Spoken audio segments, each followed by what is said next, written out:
Hello, everybody, and welcome to episode number 2 of Eberron, Gateway to Perdition. Look, we did it. We made it back for a second one. We did the first one, and we're not immediately canceled. So we get to do some more episodes. I'm very proud of us. I'm excited. Why do I hear an echo? Because someone forgot to mute his Twitch. That's logging in to look at the chat and I appreciate it. I like being able to hear myself speak several seconds after I say the thing that I said. It's not at all confusing or disorienting. It's great. Not at all. No, your tech is working perfectly fine. Don't doubt yourself. That's good. Anyone who was here for the pre-show, you heard that unmistakable Roll20 chat beep, which I forgot to turn off. And somebody was testing spells. So if you heard a whoop during the intro, that's what that was. Technical issues aside, welcome. Hello, everyone. I'm going to need to begin by just saying, TK, you look amazing. Let's just begin there. Your hair looks great. You look super cool. Thank you. This is the only use that I have for a cosmetology license. Nice. Because I certainly don't do other people's hair for money anymore. It's only my own hair for my own gratification. That's exactly the same situation for me, but instead of a cosmetology degree, it's 8 years spent in advertising. The only thing I advertise now is my ass. Nice. Yeah, I try to tell people, like, please don't bleach your hair to white. They're just trying to sell you bleach. Mm-hmm. My hair under this bright red is like a light brown, dark orange. But I know how to fill it to make sure that I like you can see my roots, and some of it is still black because I'm lazy. I know how to fill it to the point where when it fades, it's going to fade orange. And then, you just leave your semi-permanent dye on for 3 hours. And there you go. You got that vibrancy. So I just got to know how to do it. I have a concern because my hair is very dark, and I was thinking about putting like a silver streak through it, and a little rogue-esque, or maybe like further down this, and I went and I talked to them, and they're like, "Your hair is too dark. It would definitely have to be something that you would bleach for it, and then we would get there." Yeah, you'd have to lighten it. Is it because of the color as well? Yes, and also because like silver is a color that is more easily manufactured than brought in naturally, if that makes sense. And so most times whenever people do color their hair silver, what they're really doing is coloring it a light blonde and then toning it with a purple, because purple will neutralize the yellow tones. So as you are trying to do it, my advice, instead of just jumping in straight like, hey, that's, this is what's up, I'm gonna bleach my hair until it's like literally pulling off my head like wet spaghetti noodles, or cookie dough. Sometimes we call them cookie dough curls, where you could like just pull the curls apart and they would just like stretch like wet chewing gum. That's not a good analogy. You don't want that on your head. No, you don't want that.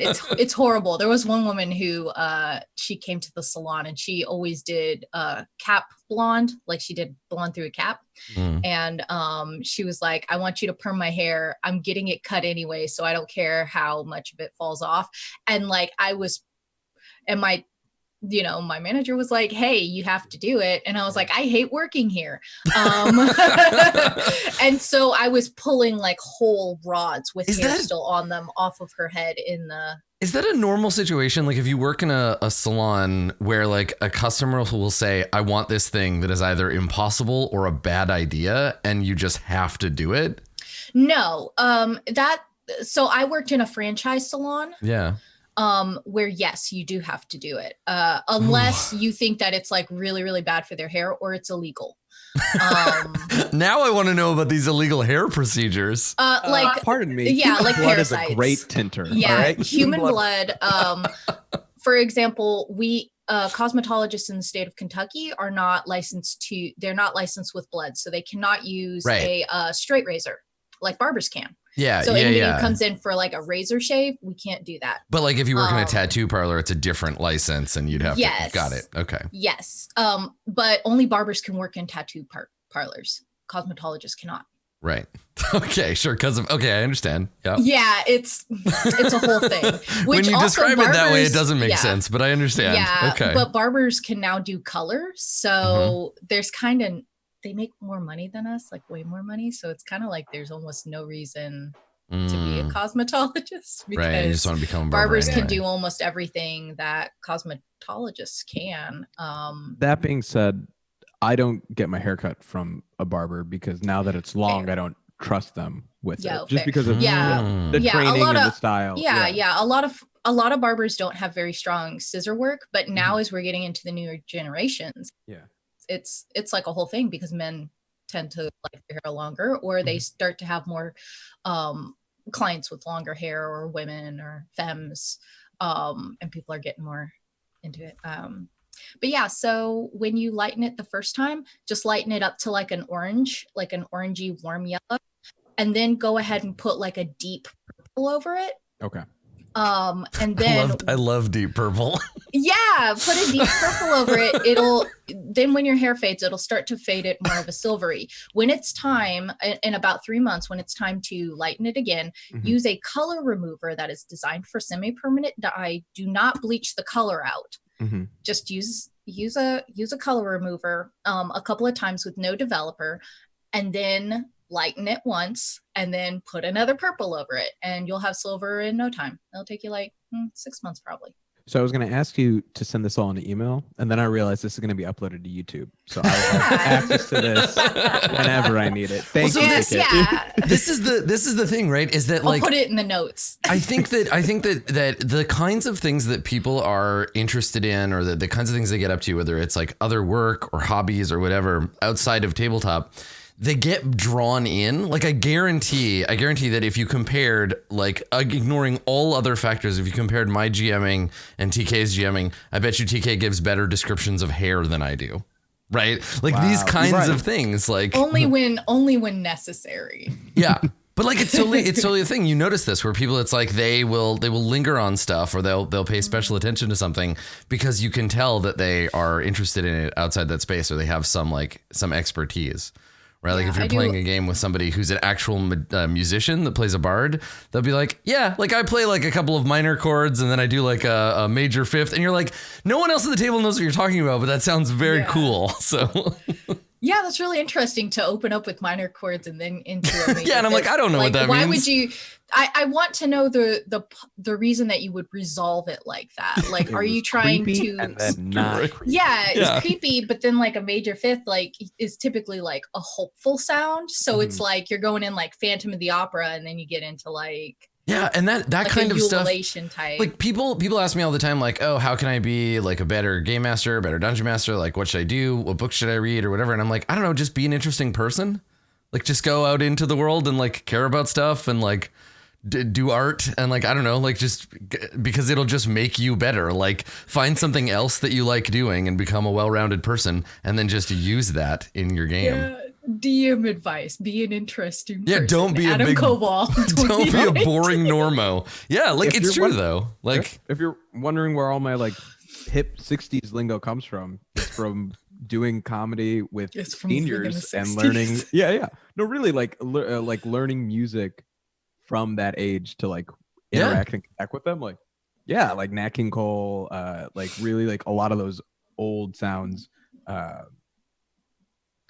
They come out, and now you get Rook Slate, who enjoys his time listening to some smooth and sometimes crazy jazz. You know? Yeah. Well, and that's the thing, right? Is that like it's like little things you don't really think about, but when your brain goes somewhere to find inspiration, you're gonna go looking for all the other stuff in your life. And if all you do is play role-playing games, then it's just a recursive loop. You can't draw from outside. Whereas otherwise, if you have other stuff going on, you're like, okay, well, I can grab from this other thing. It's the same identity crisis, because I went to a somewhat theater school for college. It's the same crisis that every first day freshman had, where they came from high school being the theater kid. Yes, yeah. Man, and everyone was like, well, I'm the theater kid. It's like, if you're the theater kid, who am I? Yeah. You know, cancels out the identity. And it's amazing how people have like sometimes nothing left. Well, that's, I mean, I think Oh. that's a big identity crisis that like a lot of tabletop is having, I think, where because there are so many more people playing tabletop RPGs, there are people who are like, wait a second, D&D was my thing. That's the thing that I did. And now anyone can do it. And I feel threatened and weird. And it's like, it's okay. Just, you need to be interesting. Go find other things to care about. Bless. Read other books. Yeah. What? Yeah. Unthinkable. Go be a comedian, learn how to dye hair, be in a band, Yeah. be cool. That's Those are that's the all only you have to things you do. can do. Those are the only That's it. Don't branch out too far. Yeah, actually, don't do any of those things. Those are our things. You can't have those. Yeah, Find you something can't. else. Go become an archaeologist or something. You can't do Dungeons and Dragons and hair and makeup. You're not allowed. There are a very set number of us in the D&D community that do that, and honestly, it's probably a few too many. Yeah. Well, I love it. I love like learning about people through, and I don't know if this is anybody else's experience, but for me, like playing role-playing games with people is a really nice way for me to like get to know them in a constrained environment that doesn't feel like uncomfortable or awkward. Where like if I play games with people long enough, eventually I'm like, see, I've come to learn things about you through the games that we've played and through these pre-show conversations where we get to just kind of shoot the shit and like warm up. And it's really cool watching that stuff appear either in or out of character, right? Learning about somebody and being like, oh, you're talking about this because you know about this thing because you mentioned it the other day and now you're bringing in the like these things that you know. It's very cool. Maybe it's all I know.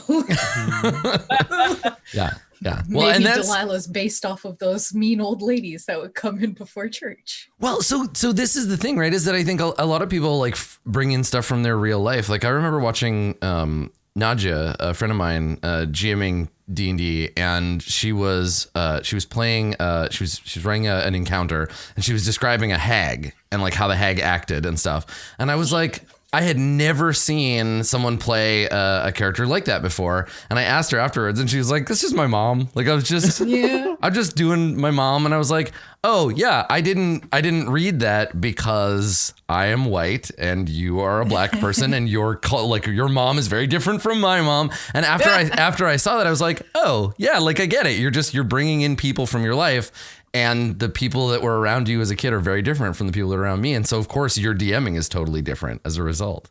It's very cool. It's really cool seeing those little bits of personality come through when people make characters and play games like that. It's like my favorite thing. With comedy, or I think any art, is that if you're only consuming one thing, you end up being derivative of that, and that like one. And not to say that there's not good thing, like it is good to watch your own art if you're like trying to make that art, but like I don't know, go to a museum, like go out and like consume like other things that are like interesting to you, because it's all one muscle that's just working. Yeah. Mm-hmm. Well, and the more experiences you have, the more stuff that you see, the easier you have the more you have to draw on, right? So instead of being like, I have to imagine what a mountain looks like, you can think about a mountain you actually saw, or you can think about a painting of a mountain and just describe that, right? It's much easier having a frame of reference. Absolutely. True. For Watch sure. a lot of Bob Ross. I mean, yeah, like whatever works for you. He's a blessing, or he was. There's this this improv like short like mini doc thing called Trust Us. This is all made up. Does anybody know what that is? No, but I love it. That sounds cool. You're speaking right to me now. Well, yeah. Sell it, William. Sell it. It's David Pasquazi and TJ something. Yeah. I'm sorry, Pasquazi. TJ That's and awesome. Dave. TJ Dave, yeah. They're the Sonic duo on all the Sonic commercials. Yeah. Well, Also- no, I the only one of them is in it. Okay. The other one is someone else, and you would think it was the two of them, but it's not. Yeah. Okay. Sorry. But they but they're an improv partners, like duo partners, and they do 2-person improv, and they have this documentary called Trust Us, This Is All Made Up, where it like goes through their day of like how they prepare to do a show, because they don't do them like super often because they're both pretty busy. But it goes through that. They have a book as well that I can't remember what it's called right now, but I read it in college, and the opening for it was just like this long quote from, I think, Dave, who basically said, like, summed up a lot of what y'all are talking about right now, which was like they said they get asked all the time, like, how do you become a good improviser? And their response is always like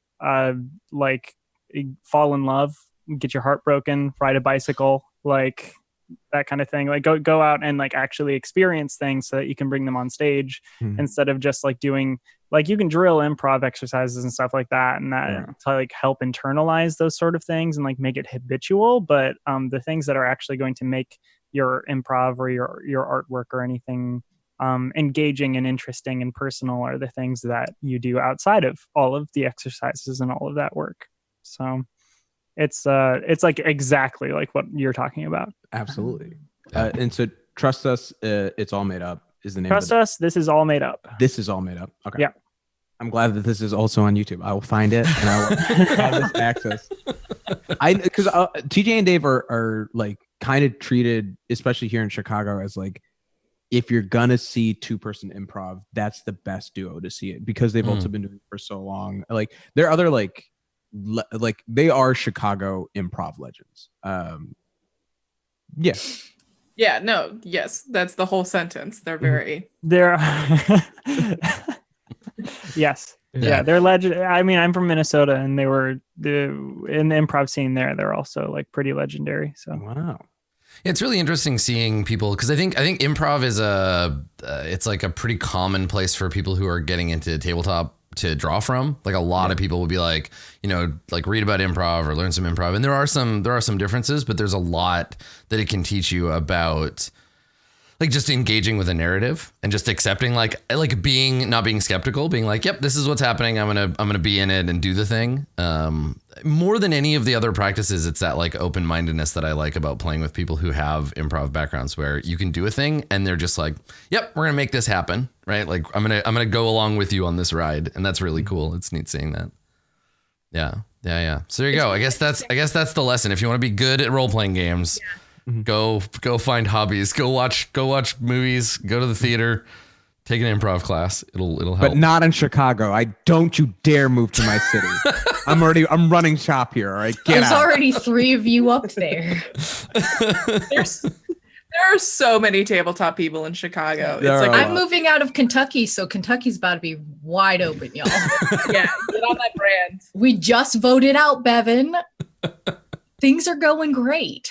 You're selling it really well. Yeah. I'm leaving, but you should come. Yeah. 2 businesses that are like on the main thoroughfare just closed on the same day yesterday, completely unrelated. You're describing the tabletop scene like it's a game of Vampire the Masquerade. Like if you come to Kentucky, you have to go before the Prince of Tabletop and bend the knee. Yeah, you do. It's awesome. We are number 3 for welfare states in the US, so not the worst. Totally move here. Today's episode brought to you by Improv and the state of Kentucky.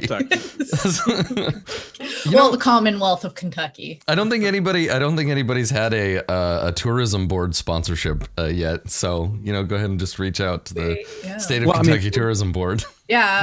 The plane of Eberron is sponsoring us. Yeah, that's true. Exactly. Yeah. In fact, Kentucky very much like Eberron in that when you move from one place in Kentucky to another place in Kentucky, the laws completely change. It's great. That's what a Commonwealth is like. I like it. It's good. That's nice. Finding analogies between Eberron and Kentucky. Dominic, that is untrue. The chicken is passing at best. Yeah, Nashville has better chicken. Despite what you might think. Now, contractually, you have to mention Kentucky 3 more times in the episode. I'm saving it. Yeah, you gotta spread it out. Talk about a movie that's not going to come to my theaters. Then we'll Kentucky, see. where you can live happily without being bothered by such things as new releases. Yeah. How dare they? Especially if there's a brown lead. I don't like it when those new movies come to town. Yep. Yeah. Good stuff. Good stuff. Well, let's play some Dungeons and Dragons, shall we? I know that imagining the fantasy kingdom of Kentucky is cool and everything, but Eberron awaits. Everything's probably cool when you live on the moon or Canada. Yes, Canada and the moon are the same thing. Little known fact. Yeah. Yeah. So I updated a few things about everybody's character sheets. So Bruno, your character sheet should now reflect your new, stronger bonus knuckle dusters. I think I got the damage die correct. I also updated your crit range and gave you that feat you were looking for. And then Delilah, you have a weapon attack now for your gun, your little 2d8 force blaster. Pew, pew, pew. Vic, did you pick the ritual spells you want? Hell yeah, I couldn't find the part in the VOD where I assigned them to you, so it doesn't matter. You can just pick them. Which ones did you take? I picked Detect Magic and Unseen Servant. Nice. Hell yeah. Nice. Both excellent choices. Good stuff. And I think also for Delilah, you have Wizard Initiate, right? Yes. Did you add spells or do I need to? I didn't add spells for you. No, I wanted to give you. I'm gonna let you pick that. How do I do that? I think that you can drag and drop the spell from the compendium just onto your character sheet. Oh, hecky. So if you have your character sheet open but not popped out, and then you search the compendium for the name of a spell, you should be able to drag and drop it. When you pick it up from the compendium, your character sheet will say accepting drop from the compendium. If you can, Cheeto. If you can drag and drop it, you should be able to. Okay, so 2 cantrips and 1 first level. I think that's how it works. Yeah. Cheeto. Yeah. It's so convenient. Because God knows all you needed was more spells to be able to choose from. Yes, I did. Yes, fair. More spells. You think I'm gonna use guidance?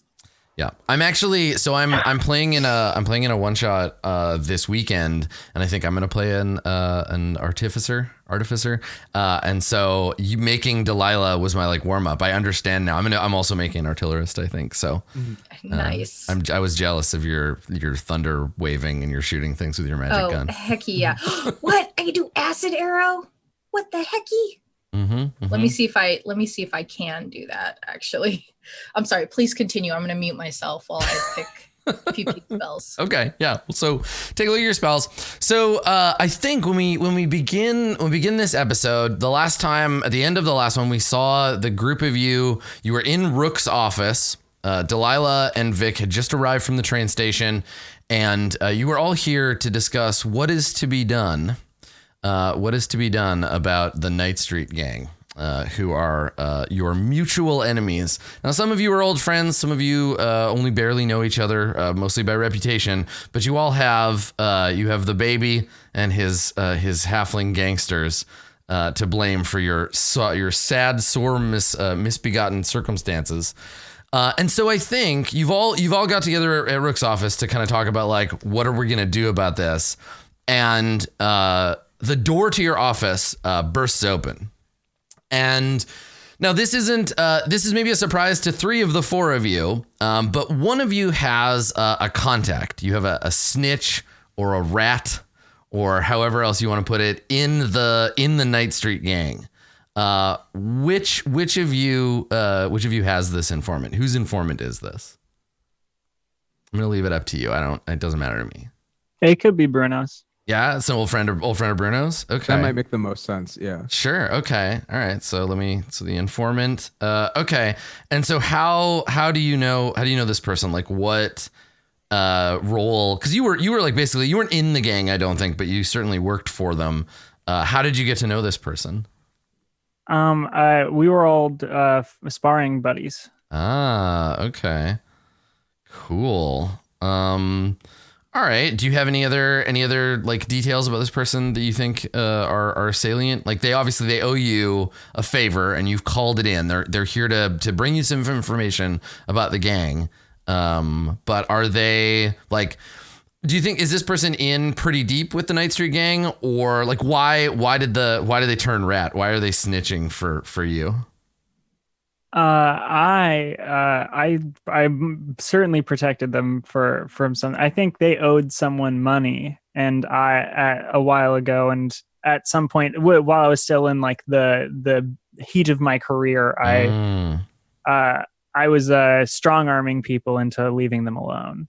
So. Right. So they owed money outside of the gang, and you helped them deal with that problem. Mm-hmm. Okay. Probably owed money in a way that would get them in trouble with their gang. Yeah, right. Like if you need money, you should come to us. And now you've made a weakness in our organization by like going outside of it. Okay, so they had to keep that secret. So you have that secret too, like that you know that they did this thing. And okay, all right. Let me get my random name generator. Let's give this person a name. I'm gonna call. Actually, you know what? I have a good name for them. I'm gonna call him Sully. Mm-hmm. So his name is Sully, and he's a human, and he stayed in the gang, but has been, I think maybe like looking for a way to get out. So is Sully's help you calling on a favor to like even the odds, or is it like you help me and I'll help get you out of the gang, Sully? I'm not gonna help Sully get out of the game. Yeah, so this is Sully paying you back. Okay. Yes. Okay. All right. So I imagine Sully as like the kind of like he's kind of like a dumpy kind of dude. He's well past whatever his prime as a gangster was. When he comes in, he's soaking wet. He probably doesn't even own like a proper umbrella. He's got his hat in his hands, and his quickly thinning hair is all like pasted down on his face, and he's kind of like wiping it out of his eyes as he comes in. He's got a pair of glasses on the end of his nose that are all fogged up from like the condensation. But under one arm, he is carrying a package of some kind. And Rook, the door opens to your office and you see this sodden man. Do you say anything to him? Like, because it's your office. You see the stranger come in. Hey, Daddy-o, this is a private meeting. You can take a number at the back. Bruno will put a hand up towards Rook and be like, no, don't. This is an informant of mine. He's in the gang. It's good. Okay, hold on, really quick. Were you following me or something to find out that I was at Rook's office? Like, what's going on here? And when you say that, when you're like informant, he nervously like shifts back and forth. One of his shoes has water in it, and so it squeaks slightly when he steps. And he says, but Bruno, but why informant's such a strong word? Can't we just say we're old pals? I mean, it's true, isn't it? Good point. No, this is my rat. God, you know I don't like that word, Bruno. You're making me nervous. Snitch. It's not getting better. Listen, and he leans back and he pulls the door closed. He turns around, pulls the door closed, and he says, I mean, yeah, right, exactly. This is the kind of person voted most likely to secretly be a were-rat. So he pulls the door shut, and he says now sort of to the group of you, he says, no, I wasn't following you, Bruno. It's just, I hear things, and I heard that Delilah DeCanth was back in town, and he turns to you, Delilah, and he gives you like a little bow, and he's like, "Lady, excuse me, sorry." Like you're not sure what he's apologizing for exactly, but he's being very deferential. And he turns back and he says, "So I asked around, and one of my boys said that there was some kind of a meeting going down here at Rook's, so I thought I'd stop by. I brought you something." And he holds out this packet. It's wrapped in slightly sodden like paper now. I'll grab it from him. Okay. So yeah, you take it. It's like fairly heavy. It's like squarish, maybe like 1.5 feet to a side, maybe 3 or 4 inches thick. Yeah, it's got some heft to it. And he hands it over. And he says, I'm gonna need that back when you're done looking at it. I gotta get it back before they realize it's gone. I just figured if Delilah was back and everybody was getting together, this was a meeting I didn't want to miss on account of what we talked about before, Bruno, about me owing you and everything. I wanted to see if I could square that away. The wife's been bothering me about it, and I've been losing sleep, and I got to take care of my kids, and I can't. Okay, yeah, we know. And he kind of is just like, so, I hope this is enough to, like he's very, there's a lot of hand wringing and kind of looking at the floor and yeah. Can I have walked behind him and shut the door throughout this entire interaction? Yeah, definitely. Yeah. Cool. So you're now standing behind him. Mm-hmm. In between him and the door, yeah. Yeah. So he looks at you and he says, nice office you got here, Mr. Slade. It's a pretty nice digs, but you're tracking mud all over it. Shucks. I'm sorry, Mr. Slade. I could just wait outside if it's not this guy your shoes. He kind of looks at you like I'm sorry. It was raining outside. I had to walk all the way over here from the apartment. All right, calm down. And Bruno is going to unwrap whatever this is. Okay. All right, yeah. So you undo the string and take the paper off. It's a book. First of all, like a ledger of some kind, maybe. It's laid out in a different format. So when you open it, you see all these like lines and what to you at a glance look like scribbles, basically. But it's clear this is a record of some kind. But I don't think necessarily you've ever seen anything like it before. Hey. Does this look like anything to anybody? Can I do an insight check on it? Yeah, it'd be investigation. Okay. I think. If you wanna examine it. Nice, excellent, living up to your name, investigation unit. So you get a 21. So you, Rook, it'll take you a second. You sit down at your desk and start kind of going through it. So while that's happening, analyzing every page, raffling through it.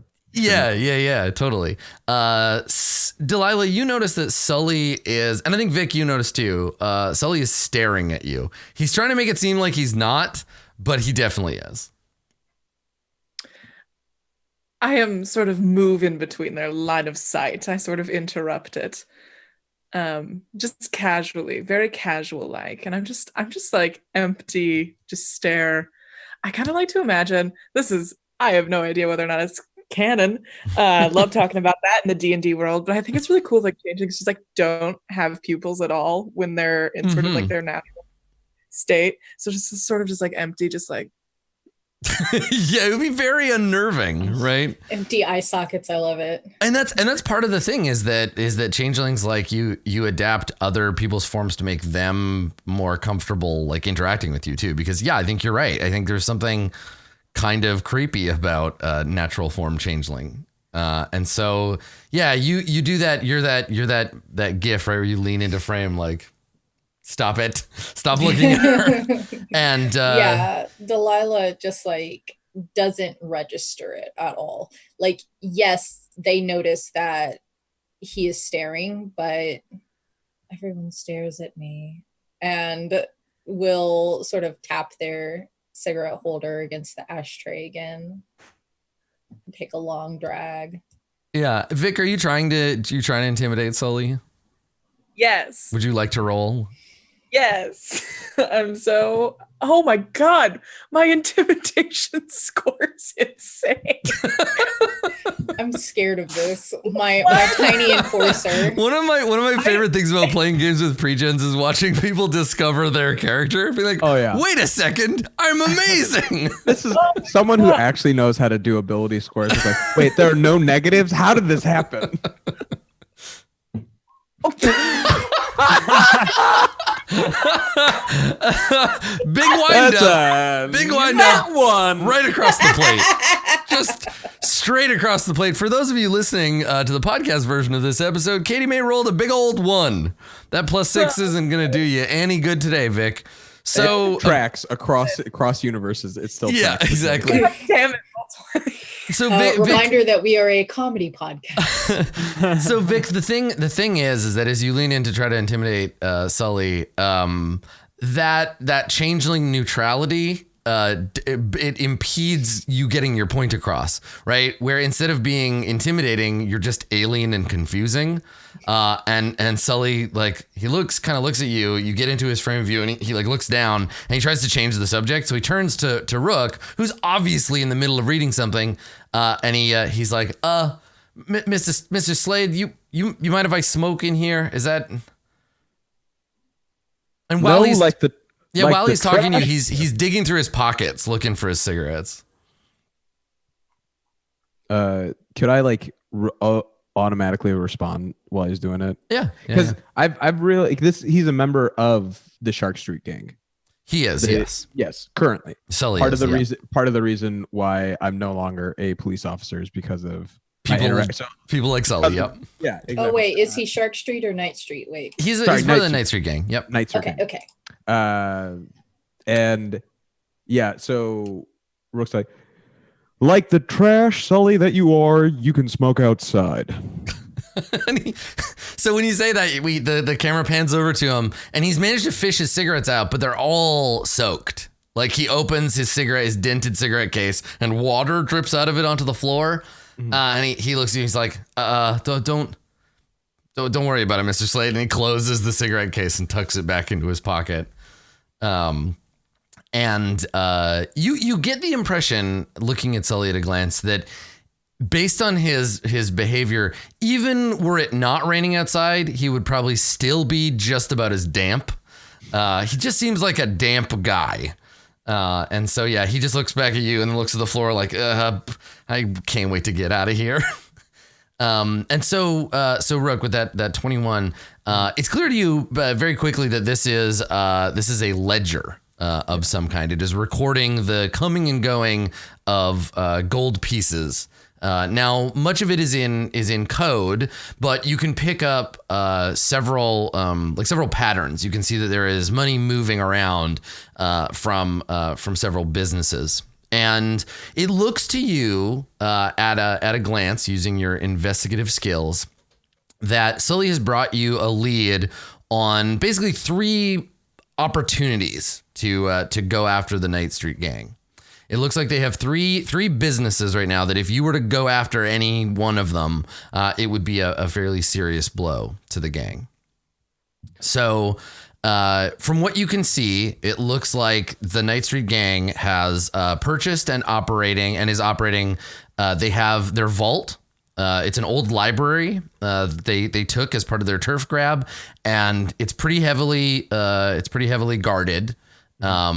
But that's where most of the money goes, right? You're watching it go from these other businesses and end up at this library location. There are a lot of drops that are checked off, right? So it looks like that's where the Night Street gang is keeping their money, in this library vault, right? You also see that it looks like they're operating an unlicensed arcane workshop. So a lot of the money coming in is from illicit magic items, selling male enhancement potions. They've employed the practices of the Archmage Cialis. They have this illegal arcane workshop. The enlarge spell. It is, yes. It's a very specific version of the enlarged spell available in potion form. And so they have this this illegal magic items racket that they're doing. So there's a workshop where they're doing that. And then lastly, they own a nightclub. They own a small. I was gonna say it's a small nightclub, but they're halflings, so of course it is. They own a nightclub that they have recently reopened under a new name called the Polished Pram, and yeah, and this is a business that has recently come under their care, and it seems to be that's where they do a lot of their money laundering. It's supposed to be a legitimate business. So they have this club, and they're all within the neighborhood that you are currently in. They're all in the Night Street neighborhood, and they all seem like they would be equally good opportunities to take a shot at the gang. And so we see you kind of absorbing this information. When you look up, Sully says, but not to you, to Bruno. Sully says, "So did I do good? I know that book's real important, and I gotta be getting it back, but it's good, right? It's helpful." I don't know, Rook. It pains me to say it, but Sully, you did great. This is wonderful. And I relay all the information back to everyone about the 3 sort of spots, and then Rook takes is like sort of analytical when describing the library and describing the magic, like the arcane workshop. Mm-hmm. Then getting to a nightclub happens, and like his voice shifts. And I bet there'd be a live band that's really kicking it. So I'll be honest. Let's hit it up first, and then have a grand old evening. For those of you who are watching at home, if you'd like to start placing bets as to whether the PCs will be dressing up as a jazz band or the janitors of the club, text janitor to 555-6. Oh, that's predictable. How dare you? Delilah would not be caught dead in a jumpsuit. So. No, you've been wearing one for like what, 20 years in the past? Yeah, that's true. It's all right. Neon orange is Delilah's color. Okay. I got you. Yeah, That was a threat. If I cure your wounds again. Bruno is gonna like go up to Sully, like a little intimidatingly, and just be like, okay, no, I do have a couple of questions before we let you go and leave with this book or whatever you gave us. My first question is, so you have a snitch for your snitch self that told you about this meeting. Lucky you that Delilah and us were all here. I do have a question though. So do other people know that Delilah and us are having this meeting? And he nods nervously, and he says, old Sully's not the best connected guy in the neighborhood. So if I know about it, it's a pretty good bet the baby knows about it too. I know he was keeping tabs on Mr. Kenneth's coming out of prison and everything. So yeah, it's a good. You think we're in danger, Bruno? Cause I can't be in danger, Bruno. I got a wife and kids. Little Sarah's, she's almost 4 years old now. Hey, when you came here, you looked like in a hurry. You were just running around. Did you think to maybe like be a little inconspicuous about getting over here, or did you just show up? Oh, you know me, Bruno. Inconspicuous is my middle name. Okay. He definitely didn't. He definitely just came straight here without thinking about any of that. Wait, is that I want to roll a insight lie? to give a shit about this guy. You don't even need to make an insight check. The DC on this insight check would be so low that everyone in the room can immediately tell, except for maybe Vic, who just based on the way you roll dice, you might flub it. But I'm not going to make anybody roll. I'm just it's clear that he had no idea. He just wanted to get here, and the only thing that really matters to Sully right now is getting out from under your thumb, Bruno, and then maybe getting in good. If there's going to be a power shift and Delilah DeCanneth is going to take over the neighborhood, he wants to make sure he's on that team instead of one of the casualties of whatever's to come. Mm-hmm. All right. Well, I'll go back and I'll grab the ledger from Rook if Rook is cool with that. Yeah. And I bring it back over to Sully, and I just hand it back to him and say, take this back. Make sure that there isn't like a trail back to us as easy as possible. And you know what? You did really good, Sully. You did really good. I think honestly, like, debt's repaid. Don't worry about it at all anymore. Really appreciate it. And in fact, when things go south in a certain direction for a certain group of people, I could maybe think about, getting you somewhere if you want.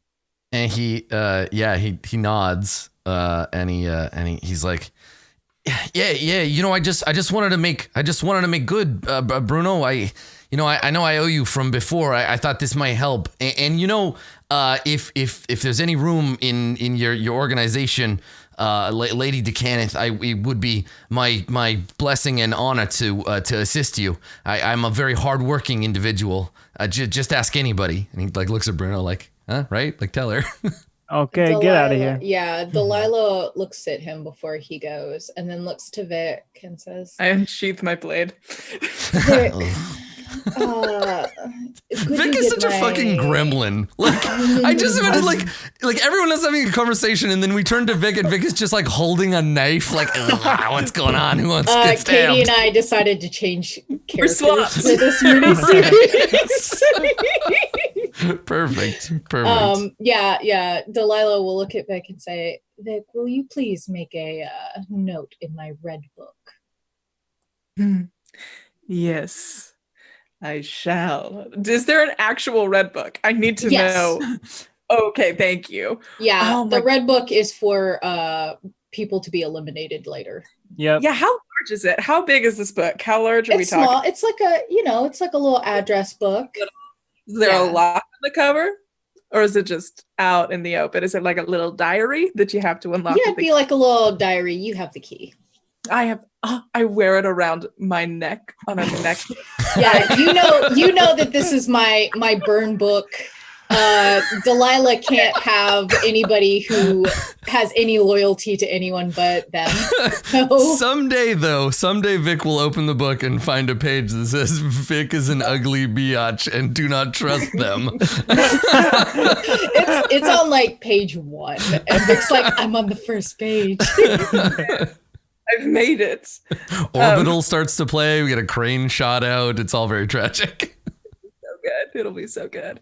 Yes, I make a very dramatic unlocking of pulling the thing from around my neck and unlocking the book. And then I guess now I have a quill behind my ear. That's just something that's been here this whole time. Sure. And then I or maybe the key, like the little handle pops open and it's a pen.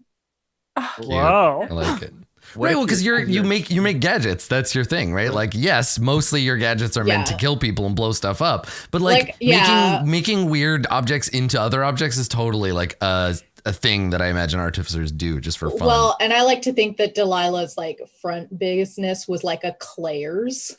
Yeah. Where it's just like for your diary and things like that, where it's like, very like Martha Stewart, where I'm it's just imagining Delilah's enemies being dragged in and being forced to get their ears pierced with a gun. And they're like, no, don't do it, Delilah. And you're like, give them the gun. And they're just like, no. A little heart-shaped stud in their ear. Yes. Accepted, except the zinc alloy. So Sully, he knows when it's time. You give him the book back right now that you've absorbed it into your memory, Rook. So you hand it to Sully, and he wraps it back up under his sodden coat, pressed up against his sweaty side, and he says to you before he goes, Bruno, he looks at you and he says, The wife wanted me to ask if you were gonna be coming to dinner for Baker's night next week. She's gonna buy a cake. It's gonna be a whole thing. Of course I'll be there. And he nods. And he says, "Great. She's gonna be so happy. I'll let her know. Mr. Slade, sorry about the puddle. Lady DeCanneth, I'm gonna go." And he turns around. And you're still standing in his way, right, Rook? So he turns around like, I'm going to go. Do you get out of the way or? I open the door for him. Okay. All right. Saying nothing, but like also just like, I think at this mode, like Rook not talking is creepier than him talking too much. Because then it's just a moment of like truly, and that like analyzing his entire matter. Because at this point, he's deciding not to just kill Vic. Or Sully, yeah, not to just kill Sully. Sorry, I was for a moment I thought Vic was going to have a competing lackey off, and I was running. That's the notion. I'm ready at a moment's notice. No, but yeah, just silently opens the door and then shuts it behind them. Mm-hmm. Okay. As soon as Sully is like out of the room, I do want to turn to everyone else and be like, we're gonna kill that snitch, right? Like that's the plan. I'm so glad you said something. So weird to announce it, but yes, that turkey's about to get roasted. This is the part where somebody just pushes an anvil out the window and we hear a crash and a scream. And then Sully's like, wow, that was a close call. Yeah, it's like Bruno's going to be bringing a casserole to Baker's Day for the funeral. Yeah, I can't believe that these characters are much better like bad guys than our other actual bad guy characters. It's noir, baby. There are no good guys. That's right. So gray. So Sully has scrambled away into the night, but like obviously Bruno, you know where he lives, and you know there's lots of Bruno is a man who is much closer to being dead than he thinks at any given moment. So it's not too hard to imagine a situation where you could push him over the edge to there. But for now, he has escaped this interaction with his life, and he's thinking like, you know, things are coming up Sully, right? Like he's made good on his debt to Bruno. He thinks he made a good impression on the Lady DeCanneth. Things are turning over a new leaf for this guy, but he's still a snitch. He's still a rat. So yeah. So Rook, you've shared with everybody this information that there are these sort of three opportunities to go after the gang. What do you think? Which one sounds like a good priority? As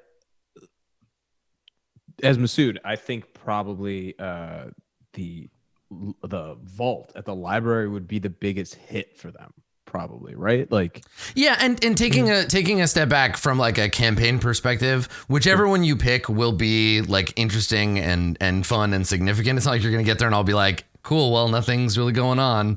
So I wanted to give you the opportunity to pick kind of where you want to show down with the gang. But yeah, it's like tonally they'll be very different, right? Like it's like, do you bust up their drug warehouse? Do you hit them at their vault, or do you go to the nightclub and have a big John Wick style nightclub shootout with the gang, right?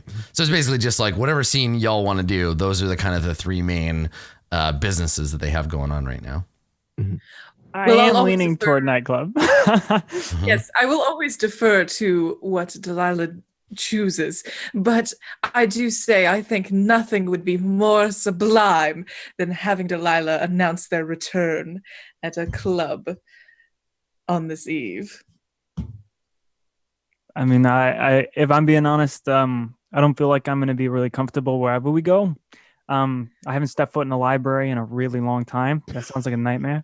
As far as the nightclub is concerned, I don't go there. Too many people, too many faces. But if everybody else wants to do something there, I guess I could put on a hat. I don't know. Well, and God, imagine like Bruno, you have this like long history of like late nights in celebration out at these exact kinds of clubs, right? Surrounded by beautiful people and expensive champagne, listening to the best music in the company of an up and coming gang, and like you're their star fighter.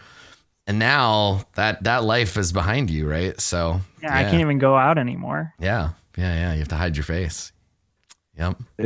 If we go tomorrow night, Sank Frenata will be playing, and it's gonna be a real happening time. Is Mean Dotton gonna be there too? Oh no, yeah. It's gonna be good. Dino Martino actually will be around. Yeah, the thing about Dino Martino is that he's an actual dinosaur. Yeah, because it's Eberron. Yeah. And you know what? Like all of these names work for like crooner names. Yeah. No, I think the entire Pat rack is gonna be there. Oh, absolutely. I hate it, but I also love it. Yeah. Delilah will slowly stand, and I like to think that Delilah is rather tall for their age, which is rather advanced. Probably 6'1", and straight shouldered, wearing, of course, their pinstriped glittery suit, and just sort of like kicks their chin up a little. I suppose I could stand to be seen in public. Vic, we must go shopping. We need to debut tonight. I spent the rest of my money before you came back on a whole new wardrobe that I thought would be suitable for the times for you since you've been gone. All of my money, the last of it, completely in the most beautiful wardrobe you've ever seen. Fantastic. And Delilah is going to look at Rook and Bruno. Is this what you're wearing? I mean, is it bad? What? I was thinking this in a hat. Is that not good? What is Bruno wearing? I forgot. Is it the same as the train? Yeah, well, it's the same as the train, except the coat isn't torn up at all. Oh, and no. like the pants aren't torn up at or anything. I was gonna say, you know Balrog from Street Fighter? It's like that. Got a pair of silk shorts, some big gloves. I'm dressed like strong bad. Delilah will set like a very like delicate hand on Bruno's shoulder, and it's bad. Change it once, and then look at Rook. Rook goes to their closet, and I was looking at some stuff about the Warforged, and there's one, I think it might have been from a previous edition, but like it's like a mask version, or like they're describing it as having like an integrated weapon or design. And I think for Rook, because their investigative unit, what has become is a rotating faceplate. Oh, cool. Like different sort of presentations. I like and it. So they're all very close to what they look like, but it rotates to one with just like a thin mustache. Oh my god! Excellent. Yeah, it's very like Gomez Adams. Activating incognito mode. And then he goes. They go to the closet, open it up, and pull out. Because I'm not gonna lie, a lot of this is inspired from Fallout 4, like a silver shroud outfit, and like put it with like a nice like little like scarf around the neck and a pinstripe hat, and it's like, oh, we're going to the jazz club, baby. I love the idea that like as a Warforged, they can't like change their shoulder sides really a lot or anything, and so all of their suits are zoot suits. Like, yeah, oh, absolutely. Are like the zoot suits. Unless you're dressed like Kim Kardashian. Like yes. That's right. I read the internet. References. That's why you have to get interesting to be good at Dungeons and Dragons. That's right. Katie, your grandpa's did it. I was so proud. It's great. Where's my Werther? Oh man, what were we talking about? Kanye West, I think. Okay, so you have incognito mode, which is like a different outfit and a mustache, which is good. Yeah. Yes. Now we need to make sure that we have something presentable for Bruno. I have a whole sort of disguise closet, which I realize now both of my characters have. Yep. If it ain't broke, don't fix it. And I'm sure that I'd be able to find something more worthy in there. If Delilah, you would like to take a look and see if anything is up to snuff. Oh my gosh, yes. And because we're on the run and we can't go to like apartments or anything, can I please say that we have like a briefcase that we had brought in? Yeah, and then we just hit like a hydraulic pedal and it bloop, bloop, bloop, bloop, Vic, out. Yeah, Vic, you have like a disguise kit. So yeah, so it's absolutely, and I love the idea that, so like Delilah, did you make this box? Yeah. So for my Claire's, it's my breakdown changing rooms. So yeah, when you step on it, it goes from a chest to like a full, like it folds out and extends and stands up. It's got a little vanity built into it. Yes. Little stool pops out and it's got makeup and like costume pieces and stuff. Yeah. And there's like, and then I hit like I press the pump a couple more times and it's a little rusty. I haven't used it in 3 years. And then you hear like the dulcet, like jazz Mariah Carey music. It has a built-in sound system. I love it. A little wax cylinder rotating on one side. It's Dungeons and Dragons. I do what I fucking want. Rook slowly closes their closet because they were going to offer an outfit, but it's not going to compare. Just slide it back into the shelf. Okay. All right. So and before Delilah got back, Vic definitely like took the time to update this to the best of Vic's fashion abilities. What is like good with the times, because I'd rather die than Delilah not look fresh. Yeah. Yeah. And Delilah will still like wrinkle their nose a little bit going through it, but they definitely approve. I'm like not breathing. I'm so nervous. Be like, a little drab, but I suppose it'll do for one night. What are these 2017 Yeezys? Get out of here.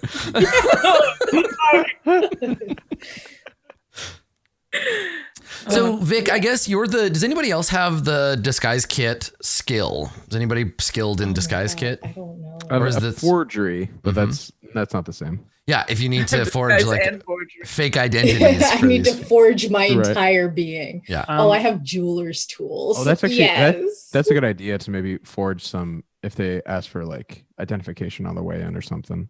Mm-hmm. Yeah. I do have a disguise kit. Perfect. Okay. All right. So Is Vic, it the hat? It's a hat that has glasses and a nose attached to it. The Groucho Marx. yeah, I put on my Groucho Marx Perfect. disguise. Yeah, good. You can see the wires and it like swings back and forth. I have a face like that, and it like rotates Yeah. real fast. So Vic and Bruno, you can work together to disguise. Now, Vic? Is this just a Bruno makeover? Is this the scene from Beauty and the Beast where they try to make the Beast look like presentable, or are you going to disguise everybody else too? Well, I guess that's sort of Delilah's sort of thing. Are you wanting to make a statement? Are you wanting to go incognito? What are you sort of feeling? Vic, you know my entire existence is a statement. Let's live it up tonight. I hope that was what you were going to say. Yes. Vic just running around with a measuring tape. Yeah. Whatever exactly it. adventure you guys had planned, It's just this is it now. This is it. I want a montage Get of with it. outfits now. Yeah, it's clearly, we can't, despite the fact that it's not at all a film noir tradition, we have to have the 80s pre-prom, Bruno comes out of the dressing room wearing one outfit, goes away, comes back, throw in some novelty outfits. Yes. Yeah, Bruno in a nurse's uniform. Yes. Bruno dressed like a clown. This is the mask. Delilah doing the thumbs up and the thumbs down. Yeah. Yeah.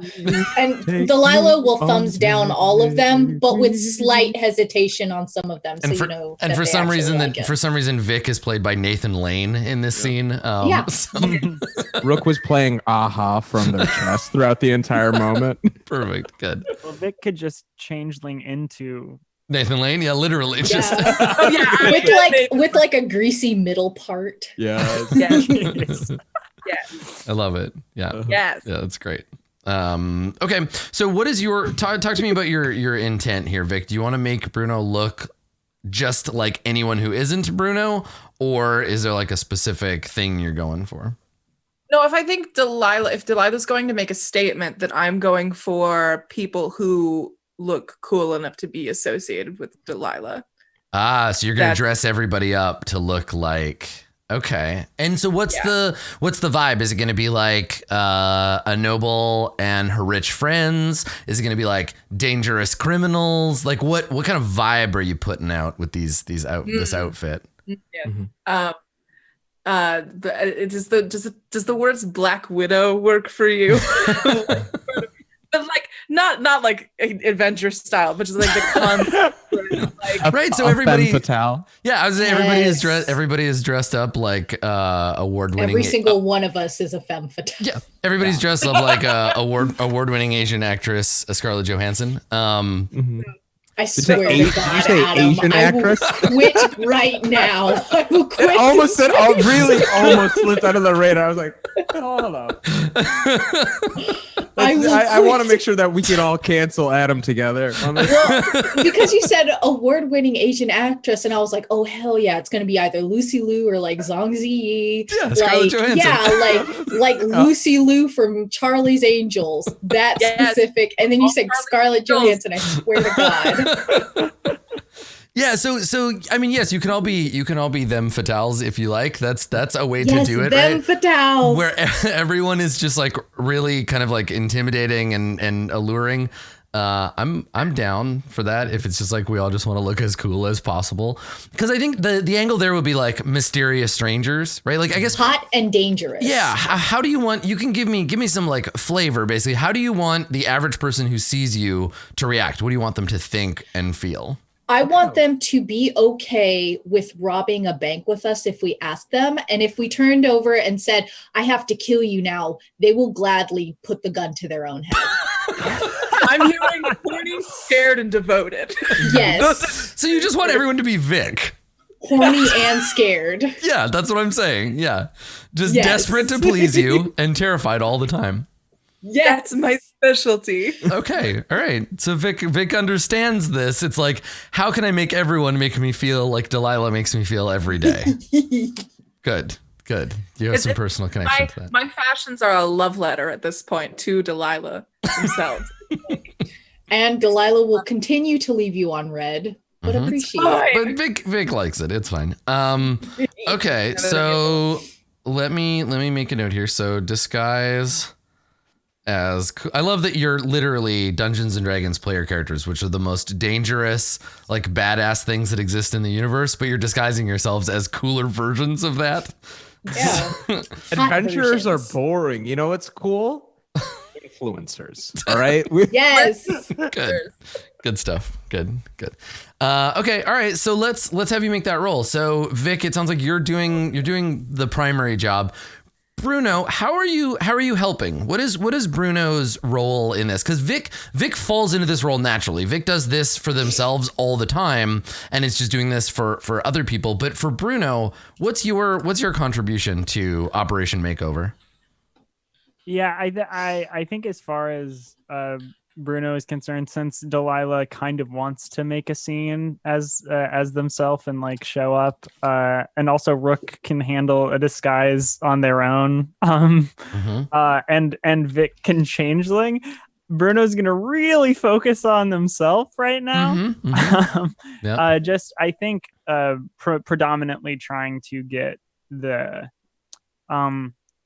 what the difference is going to be. It's not a disguise kit in the sense of like I'm going to change my appearance so much as like I'm going to be taking the time to like reshape like how I walk and how I'm like holding myself, so it's not because I've looked and felt when I walk into a room a specific way for my entire life. And now and people expect that and have been around me enough to know like what I look like just from my like shoulders, my stature, that kind of thing. So this is more going to be like an internal disguise kit kind of thing, you know? Right. I like it.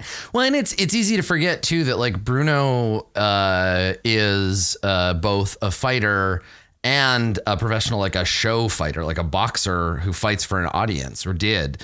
And so you have a sense of like those kinds of things, like the way you move and how to use your body to convey things. Cause you're not an orator. You don't like deliver speeches. You're not an actor in that sense. So for you, it's all body acting. So that totally makes sense that you would like change the way that you walk and how you hold yourself. Yeah. Cool. All right. So Vic, let's have you make that roll. Make a roll with your kit with advantage. Okay. I literally can't do worse than last time. So here we go, everyone. Good. That's good. You rolled a 5. But you have a +6, so that's good for you. 11. Okay. I guess I have it. Do I need to meet with someone from Roll20? Is my IP just like cursed? Reverse the curse on my IP address, please. Yeah.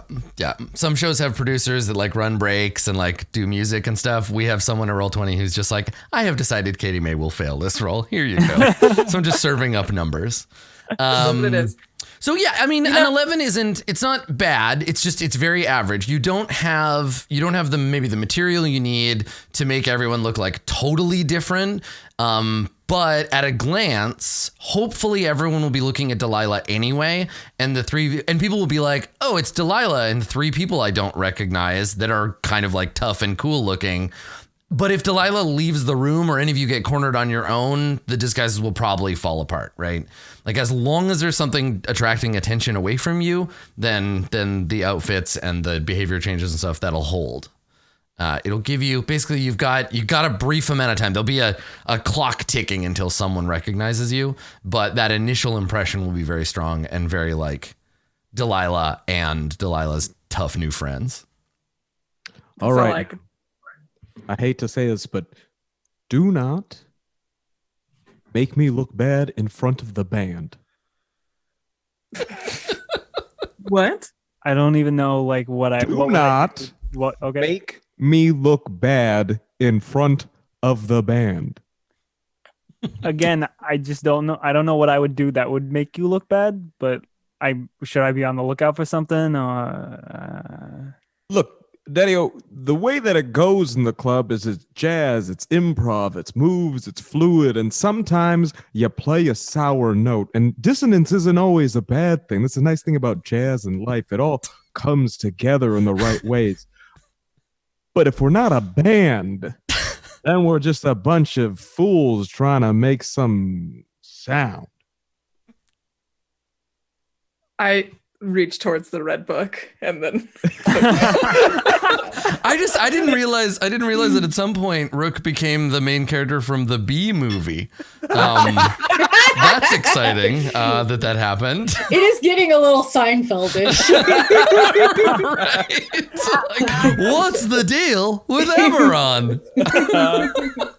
Eberron. No, sorry. I'm sorry I made that joke. Yeah, Delilah will insist that all of the outfits incorporate a red feather. Mm-hmm. Just so that everybody knows where to get them. Got accessorize.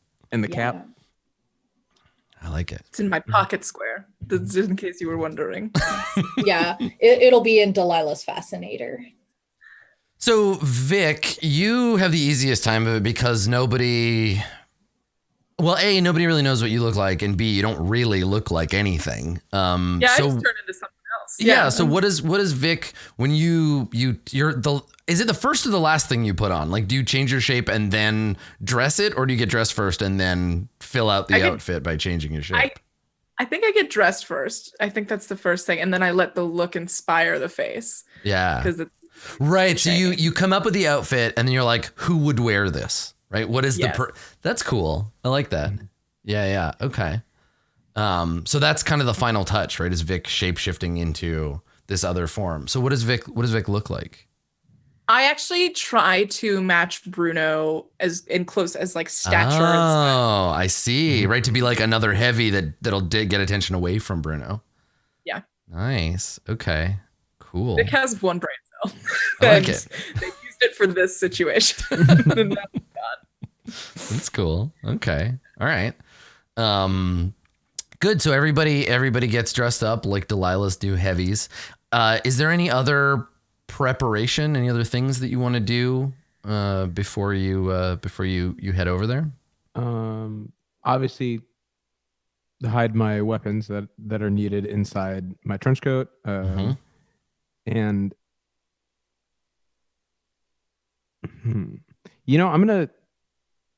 I'm gonna ask you something. In my inventory, there I have 100 ball bearings. Yes. Is that like just like in a bag, like a marbles? Yes, it's that like I didn't know if like internally. It's it's a bag. It's a bag of ball bearings. It's part of one of the preset like adventuring kits. I think the idea is that you throw it on the ground when people are chasing you and they'll trip on them. They're to be used like caltrops. Yeah. I was thinking about it, and that exact same moment was like, oh yeah, just make sure I have I'm set for sure. And all I have is a little bag of sand. That still makes no sense to me. Pocket sand. No, sand is great. Sand is for like it's like in Indiana Jones where he throws it to see the bridge, or like you can throw it if you think there's something invisible in the room, you can huck it in the room and see what it hits. You can use it to steal an item. You can use it to that's find true. your unseen servant. The idol, you can flip it. Yeah, unseen servant. Exactly. See, sand is useful. Hidden doors. I'm wrong. I will issue my apology on Twitter later. You can use it to soak up like bodily wizard. fluids, like if somebody bleeds on the floor or vomits. I guess we could.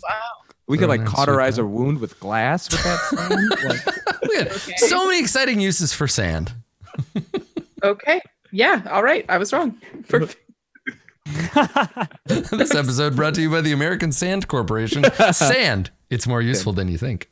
And is we it have it in sand or is Kentucky it now. silica? Yep, exactly. Because if it's silica, then it doesn't transfer heat the same way that regular sand does, and you could put it on a fire to put it out. I'm pretty sure it's just regular sand, unfortunately. Okay, well, yeah. I just wanted to make it cool. Silica is cooler than sand, but this is regular sand. Yeah. Mm-hmm. Rude.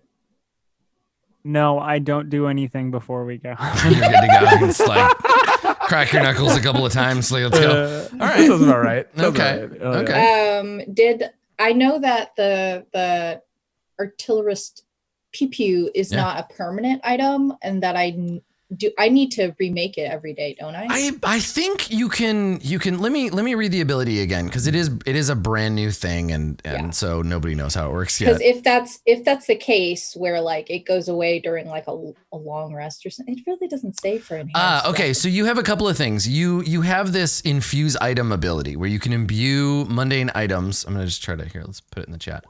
It's huge. So you can infuse an item. You have, I think, enhanced weapon, enhanced defense, enhanced arcane focus, and replicate magic item. You're the one who's opening. Yeah, sorry, I'm messing around with your character sheet. I thought I was like, it's a ghost. You can, so you summon it with an action, and then you can change it out whenever you want to do different stuff. And it lasts a certain amount of time. And then the same with your infusions. You can, whenever you finish a long rest, you can imbue something with one of your infusion abilities. Okay, what about my Eldritch Cannon? How long does that? I think it lasts an hour when you summon it. How long did it take me to make it? Was it an action? 0 amount of time. Yeah, less than 6 seconds. You just go and it appears, and it's either a force ballista, a protector, or a flamethrower. Yeah. So this one gonna be a flamethrower because I'm a monster, and also the spells that I took were Firebolt, Ray of Frost, and Magic Missile. Yeah, that's cool. You're gonna go get in trouble in an enclosed space. A flamethrower sounds like just the exact right thing to bring with you. I don't understand the question. At least you're not going to the library. I don't. Okay. Or roll insight to give a shit about the library. I don't think you have to roll. I think you can just choose not to give a shit. I sure don't. So reaction, don't give a shit. You can do you want to imbue anybody else's stuff with your arcane infusions? You can pick one of your infusions and you could imbue an item with it. So like somebody's weapon could get a +1. Somebody's armor could get a bonus. Who's the person who tells Delilah that a flamethrower in the nightclub is a bad idea? Because I feel like someone says it.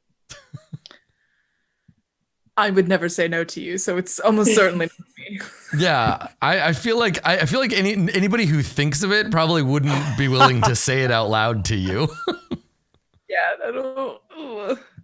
I suppose I'm trying to think because Bruno might like think of it because it's Bruno knows like a lot about fighting and would be like, I don't think that's a good idea. Like I think offhandedly you like if you bring it up, you're like, are you like taking it out and you're making it? And Bruno's like, a flamethrower in a like crowded like tight spit. Okay, whatever. Fine, you think you could do better, and then Delilah will infuse Bruno's knuckle dusters. Nice. Okay. Oh, hell yeah. Oh, I thought this was going to be a bad thing. No, it's not.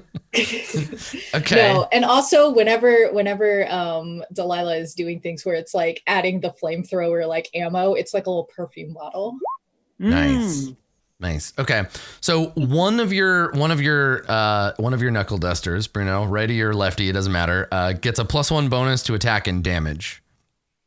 Oh, and what does that look like, Delilah? Is it like a like you said, there's is it a spray on like coating that makes it more resilient, or do you add spikes, or like what do you do? Because you have to tinker with it for a short period of time. Yeah, Delilah will tinker with it while Bruno is getting a makeover, and we'll essentially take like a bottle of nail polish and put a clear coat on them to make them more durable, and then hand them back. And hopefully if you use these correctly, we won't have to resort to the flamethrower. I think when Bruno gets them back, like lingers on like grabbing them out of Delilah's hands for a minute, and then like just has a big smile and kind of raises an eyebrow at them. There's also like a smile, but it's like, I expected you to find this more annoying. Fine. And when you pick them up, if you turn them in the light, there's like iridescent glitter on them. Oh, that's a little more annoying. No. Yeah, from the top coat. This doesn't match my aesthetic at all. Delightful. Yeah. Yeah, I like it. Yeah, I mean, Bruno, you would have had somebody back in the day. You would have had somebody who was like your gear manager, who probably would have been a minor artificer, who would have like given you like, he's like, here's your special gloves for the fight, Bruno. Like you're used to getting kind of like this kind of treatment from people. So yeah, that's cool. And there probably was a lot of like, don't ask questions, just shut up and put them on. Go get in the fight. Yeah. Yeah. Cool. All right. So you, Delilah, you have your weapon prepared. You've done your infusion. So I guess the only thing before setting out is like, what is the plan? Like you're gonna go to this place. Are you showing up to intimidate the baby into backing off? Are you here for a confrontation? Are you here to just like kill a bunch of Night Street gangsters and take over? Like what is this interaction going to look like if it goes exactly according to plan? Delilah, what do you want it to look like? I think I think we should all just go ahead and admit that we wanted a nightclub scene and we didn't really think it through. Rook knew exactly what was going to happen. They're gonna become a like manager of this band because they unfortunately have no heart. And the band, like the Sank Fernatra's duo, and Dino Martin. Yeah, I think Delilah is Davis Jr. Yeah. He's there. Sammy Davis Warforged. Yeah, Sammy Davis. But yeah, and particularly for Rook at this point is if they know that they're already involved with Delilah and the gang already knows that Rook is meeting and has crossed them in the past. At this point, it's about just making a statement and not being scared. It is. And I think like for that is showing up and responding to how they react to our presence. Yeah, it's very much in Delilah's mind, it's everybody knows we're hanging out. Then I'm just going to show up and be like, I don't care that you know. Mm-hmm. I'm not hiding. Yeah. Nice. So it's a showdown. You just like show up to prove to them like, I'm here and I'm not afraid of you. Okay, cool. Also, Jazz should be unperverted by the gang. And that's Rook's main mission. To be there for the beauty of the tunes. That's right. Man. Everybody else has their own stuff in mind, but Rook is here to fight for Jazz. The concept. Just if we don't have a Duke Silver-esque like I'm also showdown. His arm pops out, their arm pops out and it's a flute and just plays. Oh, good. Yeah. Good. Excellent. Jazz flute. Perfect. All right. So everybody's all geared up, looking tough, and sexy. You are ready to you're ready to roll. So you head out into the rain on your way to the Polished Pram, which we will check out after the break. So we're gonna take a short break here, and when we get back, we will take a look at all the baby hath wrought with their fancy Eberron nightclub, the Polished Pram. Stick around. We'll be right back.